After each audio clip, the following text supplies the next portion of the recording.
Today, life lessons from a death.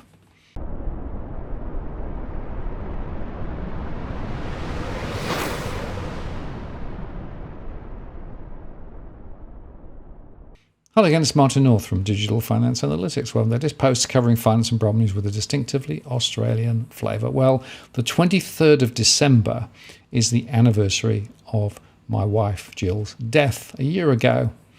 And today I just wanted to reflect on a few things that I've learnt over the last year, and also some of the issues that I came across, which perhaps may help other people going through similar life-changing events. So Gill died from asbestos poisoning, of course, mesothelioma, and through her 5 years of battling with the disease, we learned a lot about the causes and the risks from asbestos. In fact, we created Asbestos Awareness Australia, a charity which is still running, and I want to say thank you for all those who have donated to that charity over the last 12 months.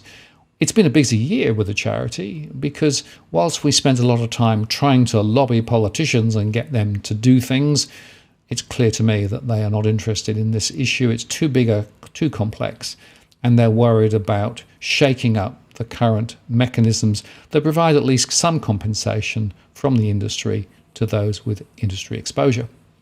But the truth is that the third wave, those relating to renovations, which is how Gill picked up the asbestos problem in the first place, is still there. And indeed, we're seeing more women now going down with the disease. So the first and most successful point this year has been through asbestos awareness and through the videos on the website, has been to raise awareness. And we had a number of people who have made better decisions because they've been aware of the risks from asbestos. One exposure on one day is sufficient to create a problem much later in life. And of course, it's hard to predict. Some people react, some people don't. But be cautious if you're thinking about any sort of renovations. About 1/3 of properties across Australia actually have asbestos contained within them. And many of those older properties are now being renovated. And if you're doing your renovations yourself, you need to assume that asbestos lurks there. Asbestos is a killer. We know Gill died. Now, the other thing to talk about is the journey over the last year in terms of dealing with all the administrivia. And guess what? I'm still dealing with it. So I had a lot of issues to do with the banks. I had a lot of issues to do with getting the right documentation so that Gill's estate could be managed because she didn't make a will. So one observation is make sure you actually do have a will. It doesn't take that much effort to put one together, and it makes the administration of an estate so much easier. It took me months and months to get it sorted out. And the other interesting observation is I'm still in negotiating with the tax department over Gill's final tax returns. They actually sent me information the other day. So this thing goes on and on and on, and we spend a lot of time on the paperwork, and it's not over yet. Moving on, we'll talk a little bit about how I've dealt with this over the last year. One of the things I learned quite early on was it was important to keep busy and doing things. That's one of the reasons why I continue to make the shows on DFA and Walk the World. And also, it's important to have a focus other than the immediate aftermath of Gill's death. Now, we did actually run a couple of significant events through the year. Firstly, of course, we had a memorial service at the house here, and then a couple of months later, we scattered her ashes. And you can see those videos, the links are below. But since then, I've been quietly cleaning the house out. She was a great hoarder, particularly of a lot of academic papers and materials.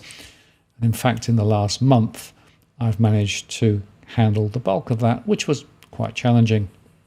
I've also come to the realization that this house, it's a massive house, is way too big.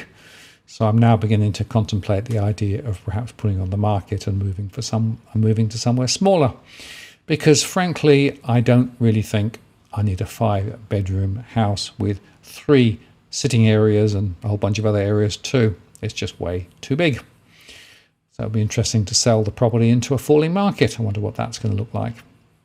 And I guess the final point to make is that personally, it's been a difficult year for me. It's like walking around with one leg rather than 2, but you can get through it. And some days are good, some days are less good. I've appreciated support from friends and family through this process of grieving and coming to terms with the loss of Gill. But a year down the track, I can conclude that things will never be quite the same again. Nevertheless, I need to be forward-looking.